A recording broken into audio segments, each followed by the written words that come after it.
Hello. Hello, everyone. Welcome to a new recording of HD ADHD. I'm Hayden Jensen. And I'm Will Brunson. And today we're going over the movie Big Trouble in Little China, a classic. A classic. Big Trouble in Little China came out in 1986. Thank you very much, Will. Came out in 1986 and was written and directed by John Carpenter. And also he did the music too, which is pretty interesting. Oh yeah. He did the music, writing, and stuff for it. I don't know if he did I don't know if he was the composer, but I don't know. He did music. He worked on the for music it. for Yes. it, yes. Yeah, he did some work. And if from many of the other films of John Carpenter I've seen, I know for one he's a really good director, and this movie is definitely one of his best and most well known. Besides The Thing, of course. Oh yes. Yeah. So yeah, well, let us begin with the usuals, William, and I shall begin with you. How about you go with the? We disc actually case. have the back of the disc case today. Yes. Okay. All right. Some of this information's redundant, but Okay.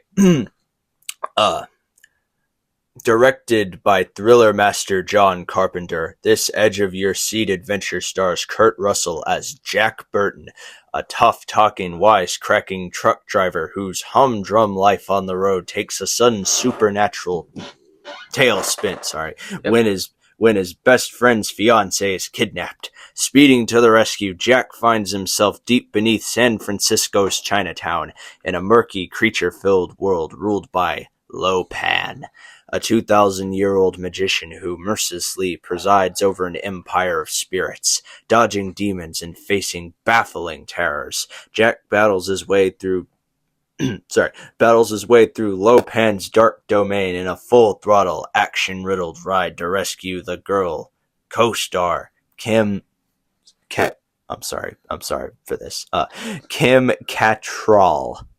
I'm sorry. Yeah, let's get this out of the way. We may not be as good at the pronunciations. We'll try our best. Yes. Yeah. Okay. Thank you, Hayden. This effects-filled sci-fi spectacular speeds to an incredible twist-taking finish. Yeah, that's it. Okay. Yeah. Now that is pretty good. I don't know why it said sci-fi. This seems more. Yeah. I don't know if this counts as fantasy either, though. But I consider it a little bit more fantasy. I don't know. Whatever. Back of the disc. I don't know. Now let us read from the Wikipedia article because why not? Yeah, hit it. Big Trouble in Little China, also known as John Carpenter's Big Trouble in Little China, is a 1986 American fantasy action comedy film. Wikipedia they said it was got it comedy, right. Fantasy comedy. Mm-hmm. Directed by John Carpenter and starring Kurt Russell, Kim Cattrall, Dennis Dunn, and James Hong, the film tells the story of the truck driver Jack Burton Russell, who helps his friend Wang Chi Dunn rescued Wang's green-eyed fiancée from bandits in San Francisco's Chinatown. Yep. They go to a mysterious underworld beneath Chinatown where they face an ancient sorcerer named David Lo Pan, and who requires a woman with green eyes to marry him in order to be released from a centuries-old curse. Yeah. The modern life of the truck driver. It said the music was done by John Carpenter and Alan Howard. And was directed by him, and also it was not written by him. It was directed, and the music was done, but it was written by Gary Goldman and David Z. Weinstein. Thank you. Weinstein. So, God. And it was an adaptation by W. Day Richer and produced by Larry J. Franco. Oh. But now, from all the specifics aside, let's go over some of the fun cast.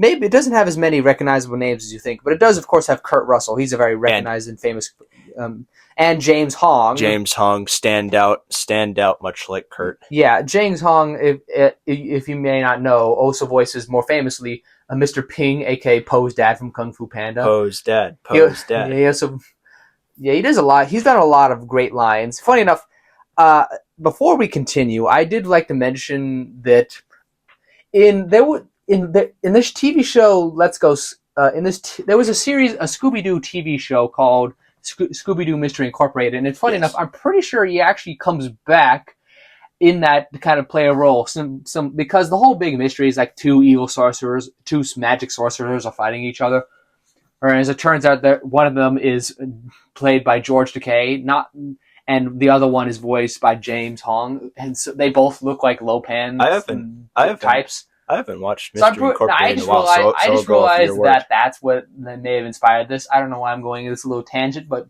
I just I don't realized know. that. I suppose references in other media. Anyways, but the standard spoiler warning, this movie came out in 1986, and it'd be a shame if we spoiled it for you, but Yes, if you want to keep listening, go ahead. highly recommend. Hilarious film. Love it.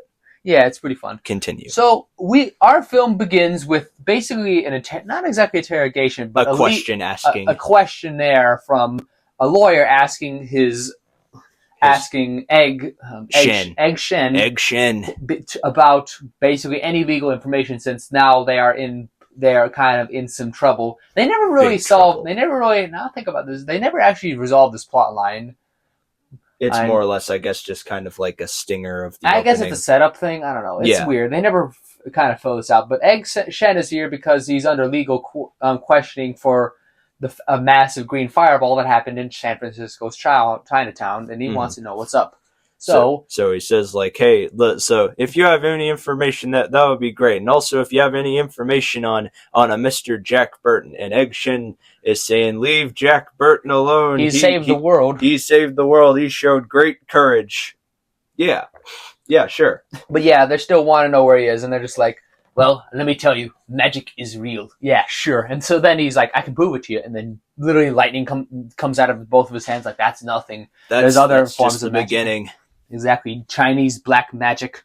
It's so amazing what you can see with this. That isn't a line he's doing. I'm just riffing. Yeah. So from there, he kind of goes back. Basically, it's kind of like explained. I don't know if he explains it all to the guy from the story point, or we just go into the story. Well, we cut to Kurt Russell, or Jack Burton. Jack Burton, who is driving down the road in the Pork Chop Express. He's like a trucker, you know. He's got the Harley Davidson hat, the CB radio. The CB radio. He's like, if you want to ask your old friend Jack on the Pork Chop Express, let me tell you how I would do if some big guy comes at you, pushes you against the wall to ask him, and then whispers in your ear he loves you. It's called a wall slam. Different piece of media, but okay. Yeah, but just God. But when some big guy pushes you and says you owe him a bar tab, you tell him what Jack would always do, not care, something like that. He's going the whole thing. Like, listen here, give me your best shot. I can take it. Yeah, he's driving to Chinatown, where he's delivering a shipment, where it's basically for the next little bit, it's pouring rain because it's San Francisco. And it's in like a alley, kind of like a market in Chinatown, where they're selling food and all sorts, chickens, ducks, and all geese and all sorts of stuff. Lettuce. I saw some fine lettuce. Yes. And Jack is dropping off a shipment of what looks like to be just pigs, live pigs. Why not? I don't know if they're transported in the exact back of the truck, whatever. But yeah, it was a shipment of live pigs. And then after he drops it off, he gets some food and then begins gambling, because why not? Gambling. Yeah, he's gambling with his friend Wang. Yeah, gambling with his friend Wang and a few other individuals. And they seem to do this. Mr. Wang, no They offense. seem to do this until the next morning, until the next day, or just like either it was at night or sometime really early in the morning. They never clarify. I think it was really early in the morning. Yeah, whatever. But it's a new day and everybody's done gambling. But then, Jack just kept winning, and he's got a lot of money now. But then Wang challenges him to like one last bet, like, hey, if this blade chops that bottle in half, you give me that $1,400. Okay. It's double or nothing. Double or nothing. Well, all right. So then, funny enough, he actually makes a smart play by taking the bottle he was originally planning on using and giving his own, so that he could not be cheating him out of his money. But then as he tries to do it, it launches the bottle forward, and Jack catches it. All in the reflexes. Oh, man, that comes up later. Yeah, exactly. But yeah, that actually is foreshadowing for a lot of the stuff later. The thing is, foreshadowing is quite obvious. It's in hindsight. Absolutely. Yeah. So then with his Jack 1 is like, okay, pay up. Well, I don't have the money. Well, you own a restaurant. Well, I don't have the money on me. I'll go get it. It's like, well, I need your help with something first. What is it? Well, I'm going to go get in my car. We're going to go to the airport. Okay, but get in my truck. I'll drive you there. Yeah, basically, the reason he needs Jack to take him take him to the airport, because at the airport, he's meeting his fiancée, who's Mao Yen. Yeah, Mao Yen, who he's known since childhood, but had to leave. Hasn't really seen in 5 years because he left China to come to America. I guess just come to America, because why not? Exactly. and he hasn't seen her in 5 years. And a notable feature of this woman is she's a Chinese woman with green eyes. With green eyes, yeah. I haven't looked into actual like genetic like rarities or commonplace of like anything. I mean, it could have just been like, but like I suppose it could rare. be a birth, maybe additive defect. You know what I mean? Yeah, yeah. Like, but it's I suppose Punnett squares something. It's unimportant. Yeah. Well, actually, it is important, but it's unimportant where. Yeah, like in our context, not important, but in the story. Big plot thing. Let's move on. Yeah, but they get to the airport and they're waiting. And mind you, all this is a pre 9/11 airport. This came out in 1986 before basically, that will be important later. So as they're waiting, another woman is waiting for appears to be waiting for somebody else, and she kind of is apparent as a character. And it appears that Gracie Law. Yeah, it's Gracie Law, which I just realized her last name's Law, and she's a lawyer. She's a lawyer, Jack. As it turns out, she is also waiting for another Chinese woman getting off the plane. Named I thought her name was like Tara or something. I don't know. She's not very. She important. Appears in like a few scenes, not really that much. Yeah. But anyway, she's waiting for her too. But as Mao Yan. As Mao Yan is coming off the stage, then a bunch of hoodlums come out of nowhere, and grab. They first grab Tara. They grab Tara first, but then they basically, I don't know if they successfully failed to grab her or something like that, but then they grab Mao Yan immediately afterwards during the disturbance. But Jack Burton goes in and tries to stop them. What's going on? But then they pull out but then one of the guys pulls out a switchblade, and another pulls out a baton, and another pulls out a gun. Again, pre-9/11. Pre-9/11 so airport. And they technically, this wasn't past TSA, they were getting off the plane, but still, you can't walk into an airport with a water bottle anymore. With items. Yeah. Yes. So that's just putting it into context. But then they abduct Mao Yang as Jack and Wang. Jack and Wang. I am so sorry. It's Jack okay. and Wang begin chasing them down, but then they get in a big fast car and then almost run them both over. So they're vroom. Okay, we need to find out where they go. They went. So they get in Jack's truck and start basically following them, and it's like, they went to Chinatown because like they went to their specific like territory or something like that. So they just like, follow them for a while until I forgot what the name of the gang was, but it's like, a gang of street toughs. Yeah, they're like the fighting. I don't know, maybe the Fighting Tigers or the Red Turbans or something like that. I don't know. Yes, kind of. I think they're the part of the Red Death Gang. That might have literally been the name. I don't know. I don't know, but these guys they're no good. So they're chasing them down until eventually they end up in a random alleyway in Chinatown. Before that, they almost run into a tour bus driven by the previous Egg scene, Shen. Mr. Egg Shen. Yeah, I forgot about that. They almost kind of crash right into him. He's also Egg Shen describes his career as he owns like a tour bus where he gives tours. I'm pretty sure he also makes a fake accent or like a small bit of one at bad English or something like that, because he sounds a lot different when on the tour bus. A bit more stereotypical, if you will, bad English. Yeah. And judging by the tourists on the bus, I don't know. They seem to. They don't really seem to care. They seem to. I mean, it's a San Francisco tourist scene. They're schmucks. Sadly, all tourists are kind of schmucks in some way. Don't I know it? I live in tourism town. Yeah. So, anyways, they eventually come to a random alleyway where it's like, hey, and they just keep asking people like, hey, do you know where? And then they just leave. Literally, just someone's like chopping like a duck on her porch, and she just leaves the duck. It's a dead duck, by the way. Yeah. Oh, yeah. Context. Already, they don't have a duck decapitation live on screen. Moving on. But anyways, eventually they see a funeral procession coming through. They're literally just walking a casket down the street. And as they are stopped, they then see a bunch of guys in red the thing about the guys with the funeral, they all have like white turbans. And yellow turbans. They have yellow turbans. The funeral, like, there are white turbans. Monk guys are the white guys. Yeah. Not the white guys. The guys with white turbans. White clothed guys. Yeah. Yes. Okay. Anyways, they're holding like they're another gang, but the good guy gang. They're like a good gang of they're kung the fu good guys gang. or something like that. That's right. I'm just going to say martial art guys instead of kung fu guys. Yes. Martial art guys, and they're the good guys. But then a bunch of guys in red and black garb show up, and then basically they straight up pull out their guns and start shooting. They start shooting at this alley funeral. Yeah, they shoot at everybody, and eventually, though, all the guys the guys on the other side start firing back until eventually everybody with a gun is dead. So then, one of this movie's biggest strong suits is its large, like, martial arts, campy, crazy martial arts battles, like. Yes, and it's like, it kind of plays into like the whole thing of the movie of like it's an insane like almost kind of parody level thing of like ridiculousness. I'm gonna get a little bit more like into a guy that like later. in one scene a guy gets punches through a door, then tosses the other guy who's fighting through the window, but then the guy jumps back through the another window, smashing it to keep in the fight. They also they straight up use like I guess metal pegs or something of the casket they were carrying. I noticed that as this fighting time sticks, watching.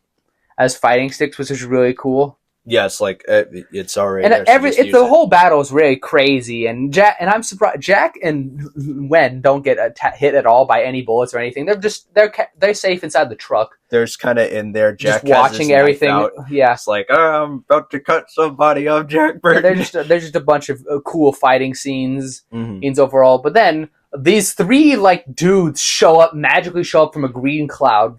All of them like with these straw hats.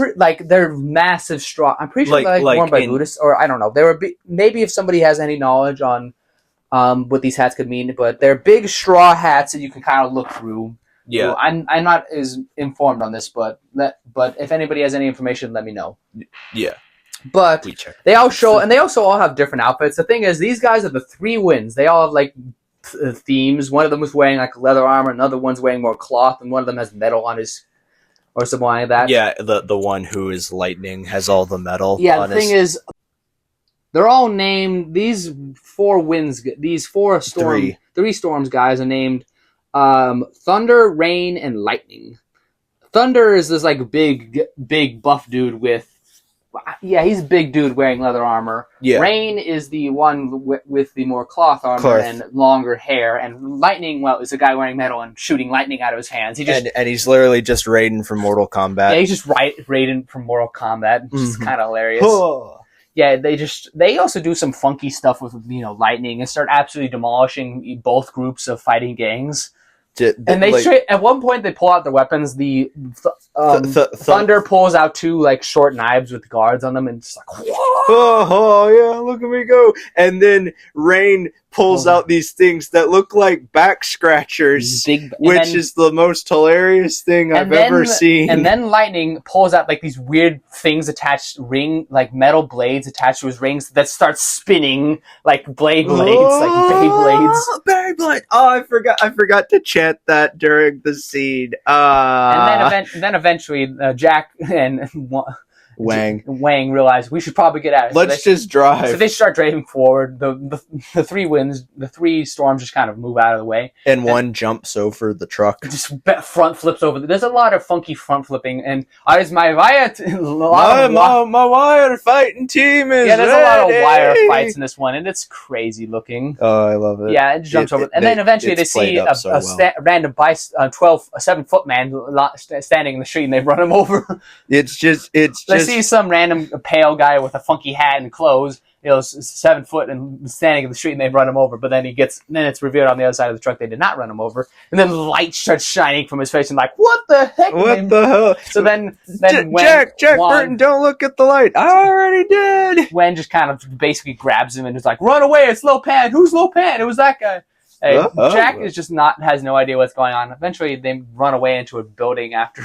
Jack was blinded for a second. Like, don't worry, it doesn't last too long. After splashing some puddle water in his eyes, I survived off of grubs and puddle water until a kindly elderly gentleman took me away. Grubs, I can't say I ever had one of those. I don't know what that reference is from. Seinfeld, random place. I'm sorry, puddle water just made me think of it. Never mind. Back to it. Back to it. Anyways, they run into another building, encountering another survivor, but they keep having to run away from all the chaos until eventually they manage to escape and make it to Juan's restaurant. Yeah, where Jack is just straight up confused, like, what the heck was that? What was that? That was Lopan and the Three Storms. And he's calling like the insurance company. Yeah, because he wants to get insurance on his truck because they stole his truck. They stole my truck, Wang. It's kind of hilarious. Like, these three Storm guys and this whole evil gang just straight up took this random truck.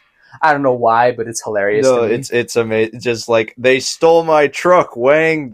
They're insane. That's the most horrible thing. It is hilarious and kind of ridiculous. He's trying to call the insurance, but then Gracie Law shows up. Where the whole thing is, she knows she's been kind of tracking along with her friend who No, wait, her friend doesn't show up yet. Yeah, well, She shows up and basically is giving like, wait, you've seen Lo Pan? He's like this guy who owns a big business, and nobody sees him. nobody sees him. He's a billionaire recluse. Yeah, he's a billionaire recluse who owns like a bunch of import stuff. Because why not? Mm-hmm. Yeah. But also while they're sitting there, they realize that why? The Eddie, who's like a Mayor Eddie D. Yin. Yeah, he's a Mater D, a big kind of. He wears a suit a lot. He just comes in, basically telling them that. Well, yeah, he tells them all, gives them all the diff that basically, the fiance was kidnapped and taken to like this.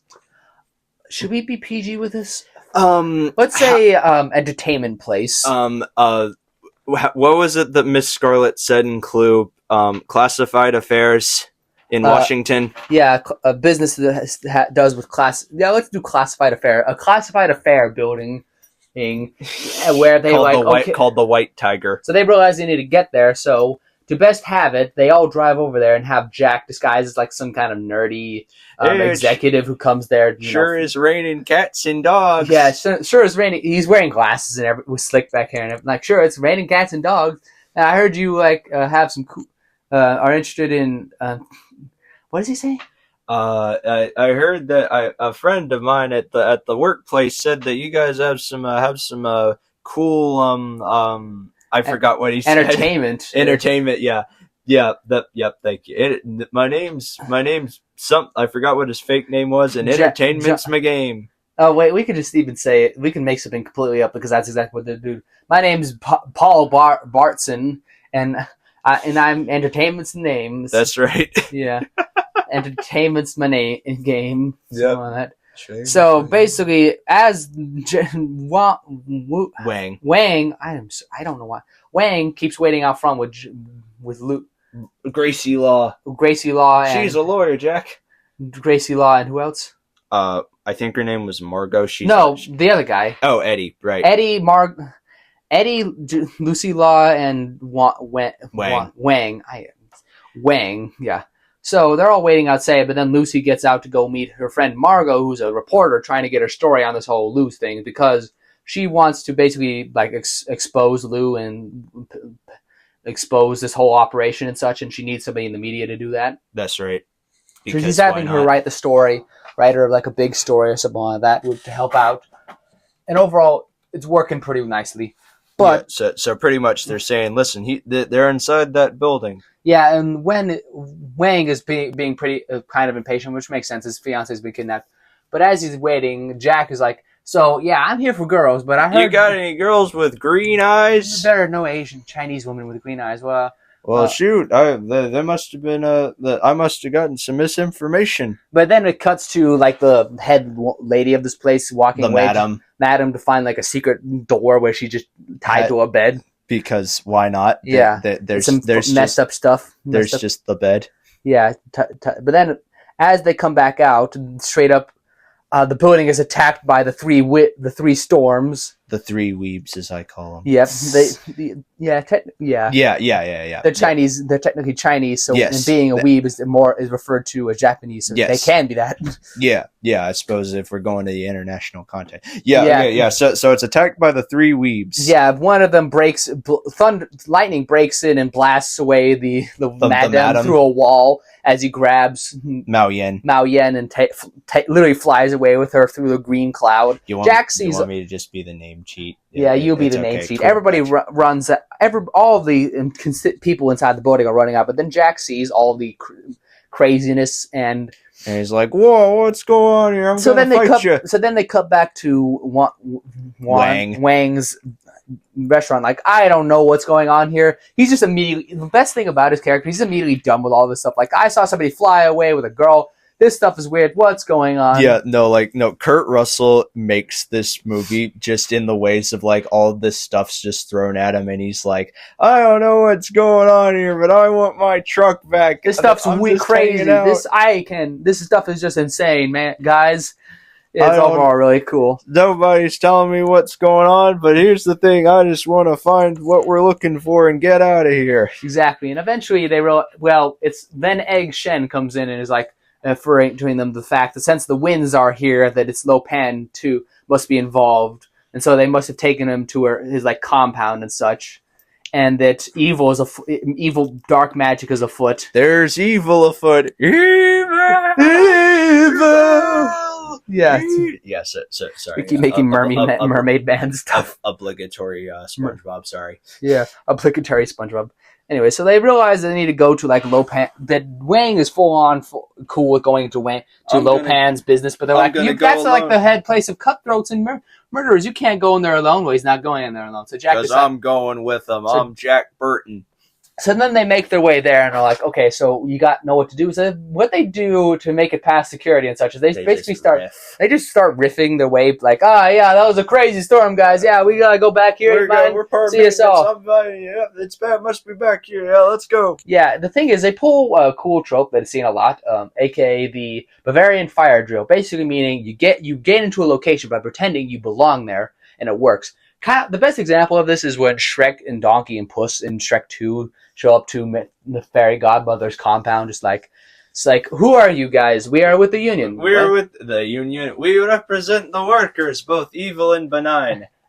Of organizations both evil and benign. Are you feeling degraded or oppressed? Well, we don't even get, not really. We don't even get dental. Kind of. Well, kind of. We don't even get dental. They don't even get dental. Well, if you let us go, we're gonna go check the factory floor. We're going to go check the factory floor. Why is he Scottish? Well, he is Scottish. No, he sounds Russian. He sounds European. He's European in general. We're gonna go into the back. Better not let the fairy godmother know we're here. Okay. Thank you. Okay. Yeah, go ahead. Yeah, that's a Bavarian fire drill, and that's exactly what they do. So they start looking through the location. Like, they're in this like warehouse with a bunch of glass Buddha statues, which, knowing this is a this is a martial arts movie, they're gonna be broken. That's one thing I like about martial art fight things is there's a lot of funky collateral damage. Like I was mentioning earlier in the fight between the two gangs, one guy literally gets tossed through a window, punches through a door, and yada yada. It's crazy.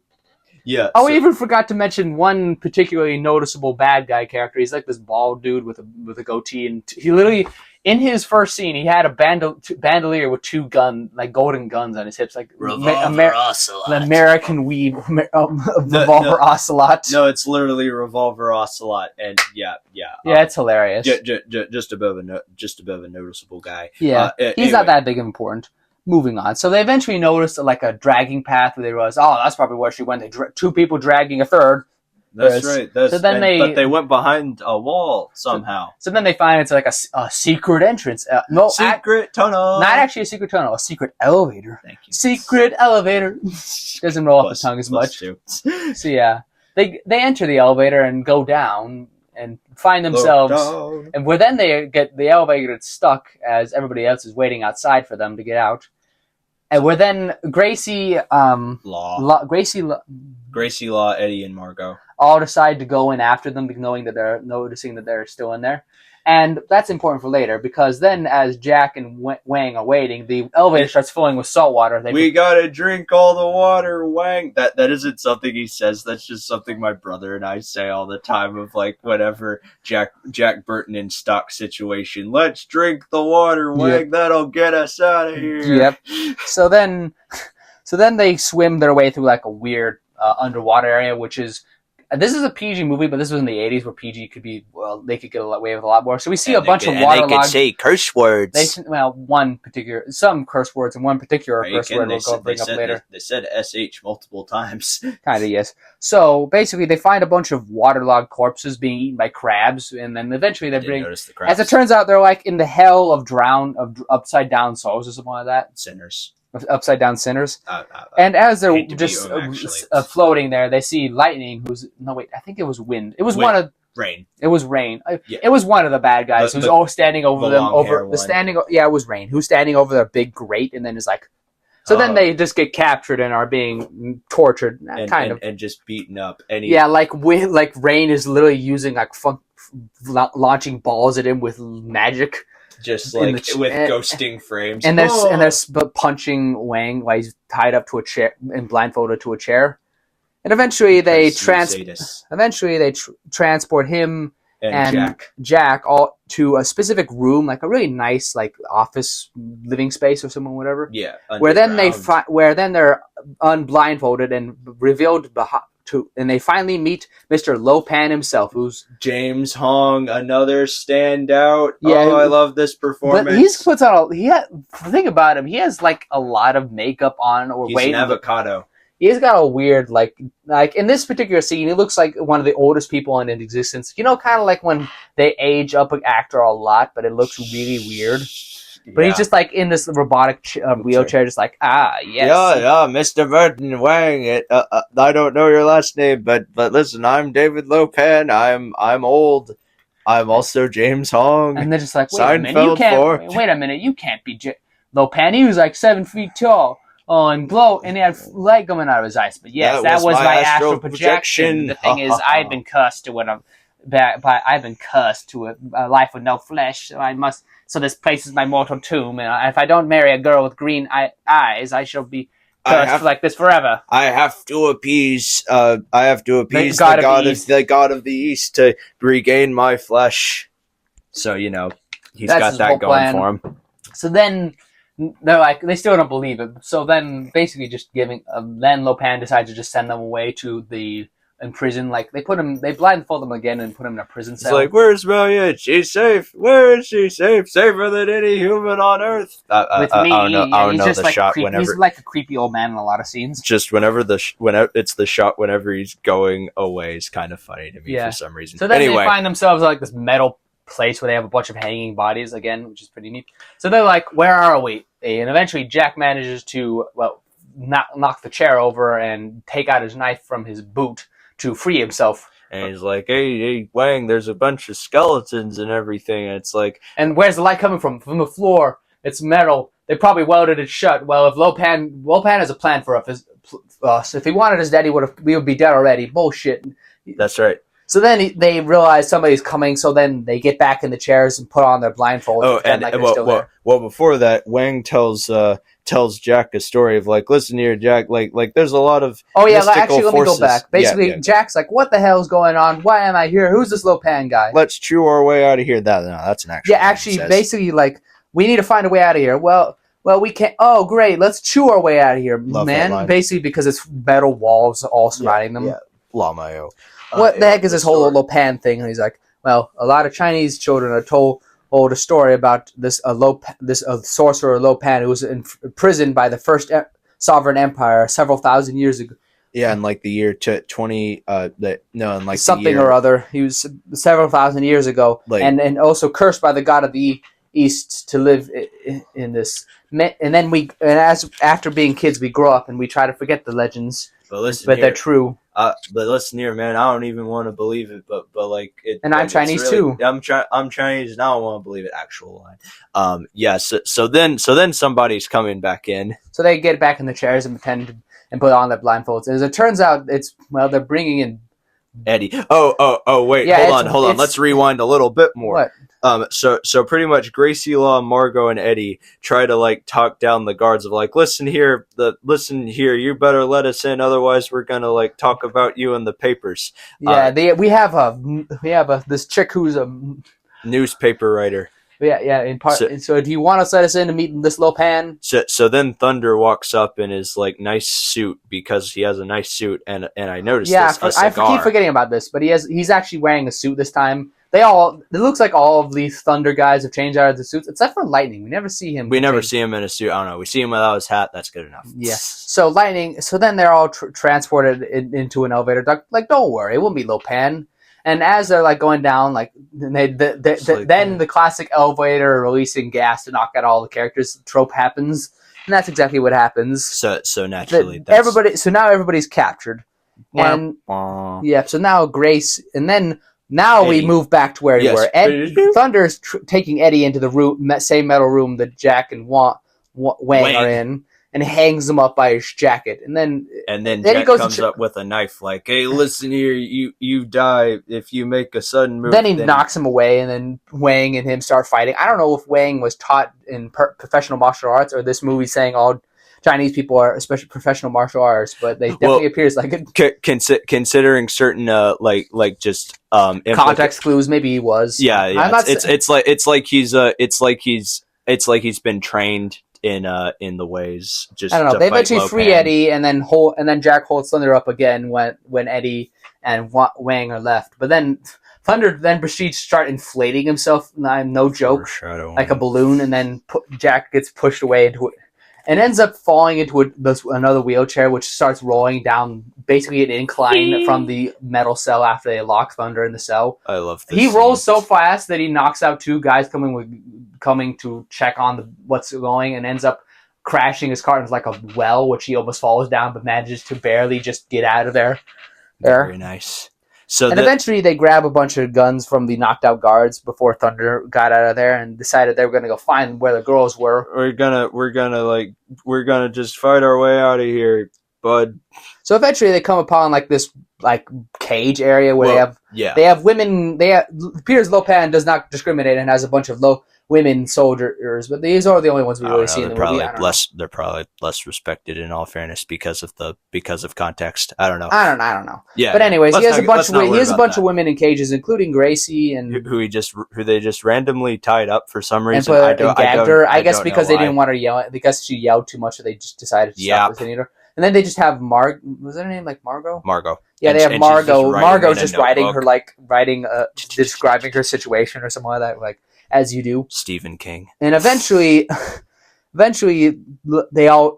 Jack and all the boys show up. Well, Jack's kind of shimmying along under the walkway. Wang is holding a shotgun to Eddie's head and basically threatening, like, come out here, I'll blow his head off. Oh, man, you don't want So all the women come out, and then they try to pull their guns on them, but then one of the girls knocks the guns out of their hands, and then for some reason the stick appears to be a trick weapon where Bloodborne. It sprays like smoke in their faces that disorients them, where then a fight begins.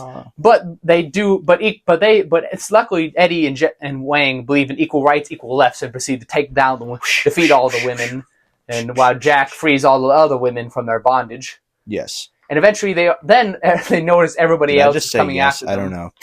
Yeah, so they all pretty much just make a run for it and dive into a big pool of water, which we gotta drink all the water.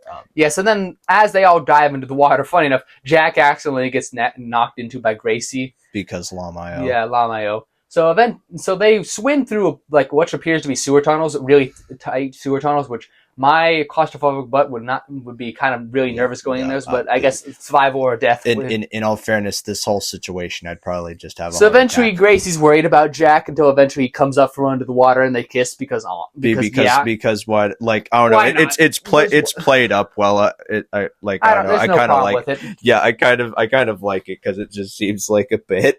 Yeah, I don't know. So eventually they swim through all their pipes and manage to find themselves in like a sewer main chamber or something like that, where they climb up a ladder and find a grate that's literally just next to the elevator that they first came up. And then they get all to the room with all the glass Buddhas and they all make it to the door where they originally came through. Like, okay, there's a front to this place, and there's a front to this place with only a few guards. We can make it through. Just stay behind me. And then then he slides the door, and all the bad guys everybody's are just out there. Okay, we might be trapped. And then he just closes it and says, okay, we might be trapped, which is one of the funniest scenes in this whole movie. Yeah, I don't know. I like it. But then one of the guys just start breaking down the door, so Jack and Wang prepare themselves for the fight. Also, before this, Jack actually managed to steal Jack carries around one particular gun this whole movie. It's just like a full semi-auto pistol or something like that. Yeah. And a knife, and of course his knife. But as the fight begins with these guys breaking in, he drops his gun and kind of finds it has no ammo in it. Well, Wayne literally does all the work by crashing a guy into a table, crashing a guy into a shelf, the collateral punching another guy into another table. I'm pretty sure they reused the scene with a guy crashing into a table, I gotta be honest, but it still looks pretty cool. And Jack comes back in like, seeing that all the other guys had already defeated, so like, okay, let's go. Okay, all right, let's get out of here. So then as they're running out of the building, Gracie, some Scooby-Doo-esque stuff where a random statue with eyes, eyes go back and then some creepy monster's eyes peer out, and then as Gracie is distracted by this. The whole thing's open, and some monster grabs her and pulls her in. Yeah, it's the Sam Squanch. I mean the Sasquatch. Eventually, all the main characters and all these captured women manage to make it to Egg Shen's bus, where they get shot at. And luckily, these guys all have stormtrooper aim. There's a lot of stormtrooper aim. They drive away and manage to make it to safety, but then they realize that God, everybody's still. They realize that both love interests have been captured, so they need to go rescue them. So then it cuts back to the Sasquatch cave it's like I think one of John Carpenter. John Carpenter is famous for a lot of his practical effects, and this is no doubt. It's like some creepy Sasquatch monster with a massive mouth and beating eyes. And whenever Gracie looks at it for the first time, the greatest face in the movie. I don't know. I just like it. She freaks out rightfully as it carries her down until eventually it chains her up in a really goofy looking way. Because notable thing about this creature, it has like really long prosthetic fingers, but I'm guessing the person inside the suit, this is 100% a suit, a character, and looks like he couldn't really move his hand, those little fingers things. So he just kind of walks off to the side. It kind of looks goofy. And then, I think Thunder and Rain show up again. Because they're wearing suits and we never see Lightning in a suit. So yeah, and they're like, why you guys have me trapped here? Where's Lopan? And is he too afraid to come meet a chained up girl on his own? And then put him up. And she does not know that Lopan comes in and is like creepy old man stuff. I'm a creepy old man. I'm James Hogg. Just look, another girl with green eyes. What is my luck? So they basically he's like, yes, I plan on marrying both girls now. That's not a bad idea. Yeah. So then we cut back to the. I think it's back to the restaurant. So they're all like, "Dang it, they've been captured. What do we do?" So we gotta go back in, and then Egg Shin walks in with all the yellow turban guys, and he's like, "No, wait, these are the cool guys. We need to go work to defeat Lopan, and you'll have to come with us." So they go to as it turns out, Egg Shen is actually has a good amount of money, and he owns a bunch of buildings, including. I know this whenever Wang says he's a very rich guy, Jack. He's like, yeah, and it's like, what do you mean he's rich? This place is they're in a old fire station which looks exactly like the one from the Ghostbusters. I'm guessing a lot of them probably look similar, but I'm just pointing it out. Maybe they use sets. Yeah. I'd have to look it up. I mean, one's New York, one's San Francisco. Yeah, but whatever. They look pretty similar. Anyways, as it turns out, that Egg Shen is a straight up sorcerer and who owns a tour bus, which is kind of hilarious. He's just kind of hanging out, fighting Lopan casually. Yeah, as it turns out, he's gathered the last of these yellow turban guys to help him take down Lopan with Jack's help, with Jack and Wang's help. So they get ready with all of his.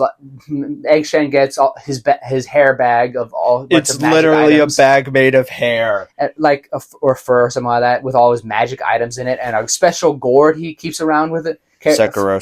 Yes, Sekiro carries around with him, saying it's like a magic potion. But the thing about this magic potion, it's an important tool that'll help us later. That's right. No, it's literally that. It's literally that. So then we cut back to Lopan. Wait, I think first they go down like a pipe, like the whole like tube in a firehouse, but it goes underground. So this isn't. But then we cut back to Lopan's place where Thunder, Lightning, and Rain are all like doing performances or something like that. Thunder doesn't have a shirt on. I gotta admit, I don't know. Maybe it's about his martial arts stuff, but he always does.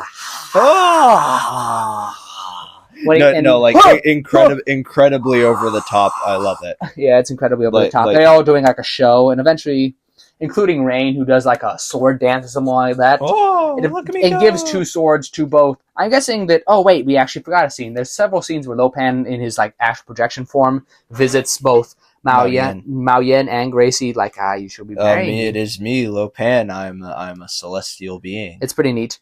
But so Rain gives the 2 swords to the ladies, where then basically what Lopan's whole deal is the fact that he was cursed by the first sovereign emperor to serve under him, where this curse basically restricted him to not having being a flesh being, meaning he's the old man version of him we see is like the closest thing he has to a physical body, but it's really old and weak and such. Decrepit, 2,000 years old. So it's not really useful. And his astral projection form can't physically interact with the world, but he can still do magic. Some forms of magic. Yeah. So what he needs to do? 2 curses. So what he needs to do is to find a girl with green eyes and who can basically tame, and I quote, tame the flame swords or something like that. Yeah, a fiery blade, the heated blade or something like that. yeah. It's. I don't know what it means, but it sounds like euphemism to me. Just my favorite thing about the movie is like all of this information is given to Jack Burton, and he's still asking questions, but is still like, I'm just gonna roll with it. Yeah. So eventually, he found himself, but also to achieve ultimate power, and appease the emperor, he needs to appease the god first by finding a girl with green eyes and marrying her. But to appease the emperor, he needs to then kill a girl with green eyes, the girl he married, to gain basically a large amount of his powers back. So pretty much, it just kind of works out. So then he found himself in luck because as the two girls grab onto the swords, then they straight glow. I'm guessing get heated, and then fly into the air. They both girls to hold on. It's like, yes, the girls tame the heated blades. I shall marry both of them. So Lopan's plan is actually not. He describes his plan later. So moving on. Yeah. So now we cut back to Jack, Egg Shen, and Wang, who are going through basically the underworld. It's straight up the underworld, underworld. As he describes it himself. As Egg Shen explains, a bunch of massive earthquakes happen, causing the world to flip over, causing many people to die, but also many others to. Many not regular people to roam around unstopped or something like that. Yeah, like Lopan. And eventually, as they're traveling down there, they notice like the water. There's like all this murky stuff in like rivers of it. But he's like, "Is that water? No, it's black blood of the earth. You mean oil? No, black blood of the earth." All right. Yeah, they don't ever really explain it to. And eventually, as they're standing right next to the water, they see something bubbling. But then straight up weird puppet monster grabs and swallows one of the turban guys and goes back into the wall. And then Egg Shen throws like something at it and says, "You come out no more." And Jack Burton says, "What? What comes out no more?" Yeah, what was that? Yeah, he's just confused as hell. He's literally just confused, hooting the character. I love him. And eventually, they make their way to getting inside Lopan's secret facility, where they drop into a thing of fish. Yeah, and one guy eats a raw fish head and just offers it to Jack, like, "I'm good." And it's like, maybe later, man. Yeah. As they're and it cuts down to the beginning of the ceremony for Lopan's marriage, where the thing about it's like in this big underground arena where he has a couple massive statues, all of it decorated in neon lights, which makes me think that he had like gets a bunch of contractors in here to put it all just like, all right, okay, Mr. Lopan. So how would you potatoes? Yeah, how would you like the statues? I like them organized with neon lights. Oh yeah, we could get you plenty of neon lights. Why do you like neon, by the way? I don't know. I just like the way it looks. It makes everything look much more mystical for the effects. Also, this is the 80s. And also, don't forget the giant skull skull door with an escalator at the top. Don't worry, Mr. Lopan, we can get you that escalator. Don't forget all the secret passageways and also the elevator that opens up from a Buddha, like some guy Buddha guy opened his belly. Is that cool? Yeah, that sounds good. That's not a bad idea. Yeah. So then pretty much they're sneaking through and they see these like there. Guards. No, wait, not there, not yet. Not yet. Okay. Yeah, they notice like this whole place is looking weird. Actually, maybe they don't see the guards yet. No. Then like nobody's there. As it turns out, everybody's getting ready for the ceremony, and Lopan has too much to focus on to really think they could do anything to him. Eventually, before they get to his like office thing that we saw that we've seen from the previous scenes. They're like, "Wait, how do we get down to his wedding thing?" I don't know. Then they find it like a secret elevator door behind some like painting murals or something like that. So then we get the only fuck it from Jack. Yes. Like again, this is a PG-13 movie. They can get away with one of those. Yes, absolutely. Yeah. So then he cuts away the things and reveals it, and they're like, "Okay, and then Egg Shen's like, "Okay."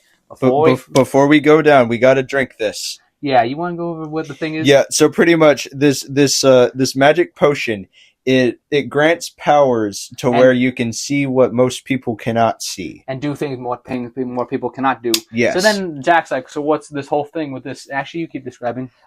So pretty much you just drink it, and you feel good. Yeah, yeah. The thing is, he's basically describing he also got a bunch of magic materials, and just like, and the thing is, I love that Jack just accepts a lot of his crap, just like, It's like, okay, all right, yeah, whatever, magic demon bag or whatever, fine, the 6-bag demon, whatever, whatever. So then eventually, they all drink the concoction and get in the elevator. And then as it's lowering down, it's like a favorite scene. Yeah, let's go over this together. It's like, all right, you know what? I'm feeling really good about this. Yeah. Me too. I got a positive outlook on this. I feel like I'm invincible. Yeah, man. And then everybody else is just going, yeah, that's right. As it turns out, the potion just gave him a big boost in confidence or something like that. I don't know, but it's cool. I like it. I have a really positive outlook on all of this. No, I love They're just like, they're all smiling like, yeah, this is going to turn out all right. Oh, crap. Okay, hold on. Remembered one more thing before we get to the next thing. Okay, we accidentally skipped the floating head scene. Oh, what floating head scene? The eyes. No, that's next. That's right next. That's happening. No. It's like they do that, then they go to the office, then they go to the ceremony. What? Yeah, it's like they come out of the door, they're sneaking through, then the thing. No, that's next. Basically, I'm pretty sure that's right next. Basically, they get down there and they come to a hall where these two armored guys. No, wait, you're right. No, wait. No, I think you are right. Yeah. Okay. Whatever. We'll just go over the scene now. So they're sneaking around the place, and they see these armored guys going around. Those real? Yeah, they're dressed up for Lopan's funeral. No, I mean wedding. Well, it will be his funeral if they have anything to say about it. Yeah. No, literally. So then they're just sneaking through a little bit more, and then behind them comes this big old floating eye head. Yeah, basically it looks like a beholder from Wish. No, literally. Yeah, it's Timu Beholder. It's got like all eye. It doesn't have like tendrils or anything. It's got like one tendril, but it's got eyes everywhere. It's like, what's that? No, Jack Bird's like, Jesus Christ, what is that? Oh God! And then Egg Shen's like, it's a guardian. It's a guardian. What it sees, Lopan knows. And then Lopan starts communicating like, Egg Shen, do you see me? Well, guess what? You suck. It's like, Egg Shen, it's been a long time. But as you can see, I am soon to be married. You cannot defeat me. It's basically gloating and such until eventually Jack shoots the beholder thing. And then it runs away. And they're like, what? What do you think? I'll at least try. Yeah, that's bit-based. So, okay. So now it cuts to where they get out of the elevator, and the wedding ceremony is begun. Where it shows all of the side villain characters, like all the Storms are there, and all the Red Turban guys are also still there. The Red Turban guys, the Sasquatch literally pokes his head in. I love the shot. I don't know why. So basically, the wedding commences as Lopan is like, bless you, God of the East. I forgot the god's name or something like that. It's probably either fake or misinterpreted god or whatever. I don't care. It's still fun. It is. This movie's campy as heck, and maybe not get everything accurate, but it's fun. It doesn't matter. Yeah, it's like it's kind of playing into like, I guess, parody. Yes, it's funny. It's very camp. Yeah, and eventually they get to the wedding where Lopan takes the, as I quote, the needle of love. Okay. I describe love as more of a hammer, but you do what you do. Very well. And he basically sticks the needle into Mao Yen's arm, basically like, I shall take the needle and poke it into Mao Yan and restore myself to flesh and blood. Basically, everybody's ready to kick ass, but then Egg Shen's like, no, we have to wait until he becomes flesh and blood, then we can kill him. Which makes a lot of sense. Yeah, which makes sense. He's ours, and he becomes mortal. Yeah. So they're waiting for him to do this, and eventually it becomes flesh and blood again. But then the beholder thing, as he's flesh and blood, the beholder thing notices him like, then it's like, kill them! So basically a big fight begins, which is probably one of the best parts of this movie. Yeah, and Jack shoots at the ceiling and rubble falls on him and knocks him out for a second. Yeah, Jack's we got Egg Shen throwing magic grenades or something like that, blowing dudes up. We got a bunch of all the Yellow Turban guys kicking butt with kung fu moves. And Wang goes to fight Rain the most ridiculous fight one of the most ridiculous fights of this entire movie. They both have swords. And then they're literally doing backflips and then clinging swords and flying through the air, fighting with their swords. It is hilarious. Yeah, and after every explosion with one of the guys, there's a reaction shot of everybody else flying away. I love it so much. Yeah, it's kind of confusing at times. Jack eventually gets attacked by one of the armored dudes. But as he's laying on his back, the armored dude comes in to kind of get him on the ground, but then he pokes his knife that's attached to his boot through the end, where the guy literally runs himself through onto the knife boot and So dies. then he's just kind of on top of Jack Burton for like So he 5 can't get minutes. him off. As it turns out, Jack actually doesn't do a lot of fighting in this one. Yeah, no. I mean, he's definitely not the whole kung fu master as many of these other martial art masters. He does what he does what he he does what do. he can. He does what he can. Yes. And eventually, Lopan and Egg Shen have like a battle where they straight up. Lopan puts his two. He's got like ridiculously long fingers, especially his pinky fingers, which are coated in gold for some reason. Yeah. His pinky nails. But then he puts them together and shoots a beam of like light out, something out of Power Rangers. And then Egg Shen's holding a purple crystal and blasts. Blasts another beam of light. I fight you through these hologram things. But one thing that I kind of like that they do differently, instead of like both lasers clashing in some funky way, instead they actually transform into like two armored figures sword fighting, which looks really cool.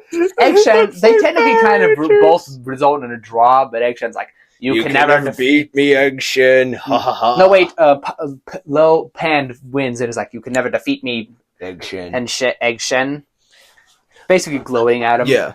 And eventually though, as the battle continues, Gracie Law tries taking down Lo Pen, but is pushed away. They take Mao Young. Yeah, up the escalator. Up the escalator as lightning blasts the exits, so they can escape. As then the fight can still continue. The basically yellow turbans defeat all the red turbans, but one last battle between Rain and Wang begins as they literally jump through the air and start sword fighting mid-air, which is the most crazy stuff ever. I love it. They're doing backflips, front flips, and everything whatsoever. It's absolutely ridiculous. And eventually, like as Wang is standing there, Rain jumps up in the air and starts flying at him with his sword, like. But then Wang pulls like the ultimate move and tosses his sword straight at him, his chest, which hits him in the chest, and then he dies. And then Rain just plummets into like this blown up statue and explodes. I love it. It is insane. So ridiculous. It's so ridiculous. So then Thunder and Lo Pan and all of them escaped. So then they keep running away. Gracie and Jack run away trying to catch up with Lo Pan. But when the Sam Squat shows up he shows up through the elevator for a second, but then they just straight up kick him in the nards. Gracie kicks him in the nards, and Jack tosses him away. How sad. So then they go up the elevator, and it's like, and then they start making out. Because why not? Yeah, and why he says, "Look here, I can defeat Lo Pan because I can see things no one else can see and do things no one else can do." Eventually, after he's only 7 feet tall. Last I checked. That's right. I didn't notice he actually was 7 feet tall in the whole movie, but the next scene makes it quite apparent. Yes. We get to up the elevator where Jack has lipstick on. Gracie was wearing like makeup since she was getting married and such. He has the ceremonial. So you know how the whole thing with lipstick rubbed off on his lips, which is kind of hilarious.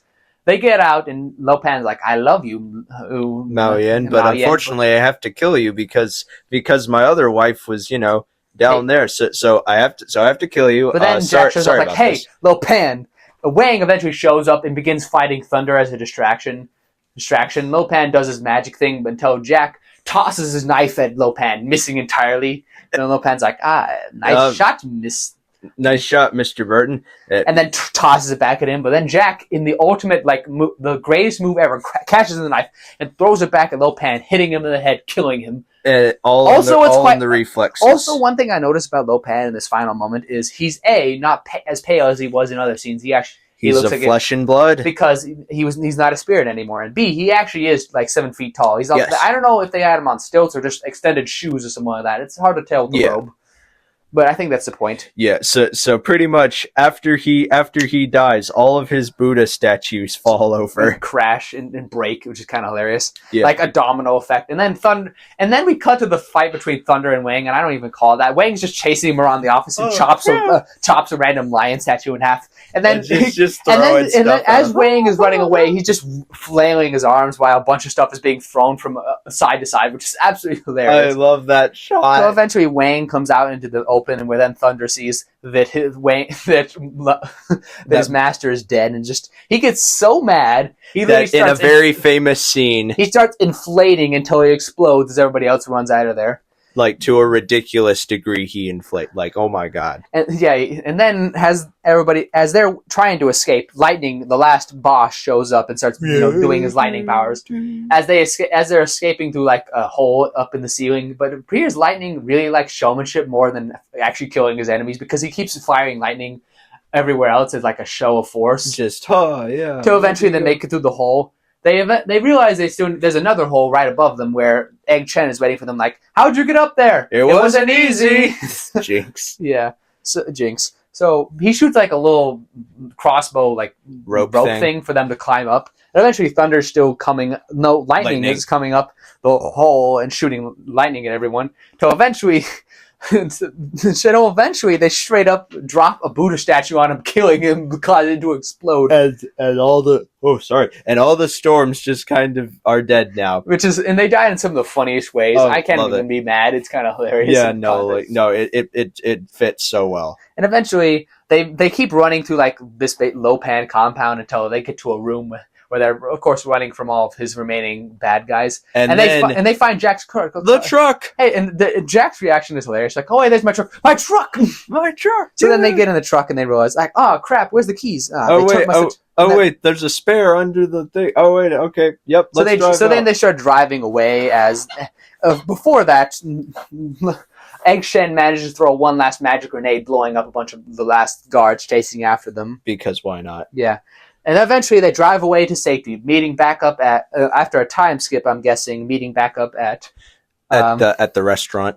Where everybody's like, yeah, you did it, you saved the day, we killed Lil Pan. And Egg Shen leaves, but as Egg Shen is leaving, Jack's like, hey, where are you going? Well, I've been hunting for Lil Pan for so long, and I promised myself a long vacation afterwards. Well, how about you go back to China, back to the motherland? Now, China is not just a place; it is also in the heart. And wherever it goes, wherever I go, it goes with me. It is pretty neat. I don't know. Yeah, that's pretty neat. And eventually, Jack leaves the party, saying goodbye to.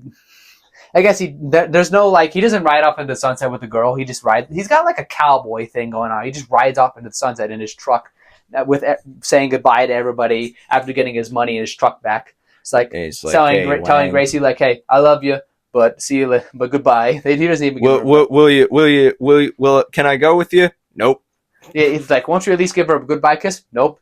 Also, in the background, like Brenda and Margot and Eddie are kind of have a weird romance thing. Like, it's like, I'm trying to figure out a story for my new paper. Yeah, can I help? Yeah, you can come over to my place later and help me with it. Just like, ho ho ho. Okay, yeah. So then there's one final interaction with Wang and Jack. He just tells him, "Thank you very much. You're welcome." Basically, like, he couldn't have done this without you. Yeah, we really did rock the pillars of heaven. That's right. Yep, never forget this. So then he drives off into the rainy sunset, into the sunset in his truck, where he's like, "Now this is Jack in the old Pork Chop Express coming on a dark and stormy night." And when you see the dark, stormy clouds and the shaking the pillar of the heavens, and remember that what Jack says, you charge that storm head on and tell us Tell him, give me your best shot. I can take it. Then suddenly, as it turns out, it pans over to the back of his truck, where it turns out the Sasquatch guy hitched a ride. A lot of things. Somehow, one thing I have to say, it's a great movie, but the ending doesn't conclude a lot of things, like what happened with the Sasquatch thing and what happened with the whole legal trial. They never really do, and I mean, it's not that big. It's not a big deal, but I guess it's fun. That's like a criticism I can bring up. Well. That was Big Trouble in Little China. Big Trouble in Little China. Love this movie. Oh my god! It's campy as heck, but it's the good kind of '80s campiness that it's fun to watch. It is very intentionally just strange. Yeah, a lot of the scenes are hilarious, but a lot of the combat and action scenes are hilarious. No, it's fun. They actually especially the fights. The fight scene between Rain and Wang was probably my favorite because they're literally doing backflips, sword fighting. And then he and then after getting a sword, and he flies into a thing and explodes. It was hilarious. Love it. Yeah. Actually, now that we've talked about this movie, need to bring up one more bit. What was the budget and the cost of this movie? Let us look at that. My friend, And William? I'll let you pull it up. Doop doop doop Doop, doop, doop. Okay, the budget was $19 to $25 million, and the box office product was $11.1 million. Okay, That's actually not that much. well, dang. Huh. You know, Though I think really, it's kind of more of like it's more appreciated now. But it didn't seem to actually do so well back when it came out. What do you know? That was Big Trouble in Little China. It's a great movie and a great straight up classic. Oh yeah. But yeah, well, thank you very much, William. I feel like was a good recording. Would you say? Yes. Oh yes. We're shaking hands right now. Well, thank you very much. Oh, Well, yes. hope you all have a good day. This is Aiden Jensen, And I'm Will Brinson. and this is goodbye from ADHD. Good job.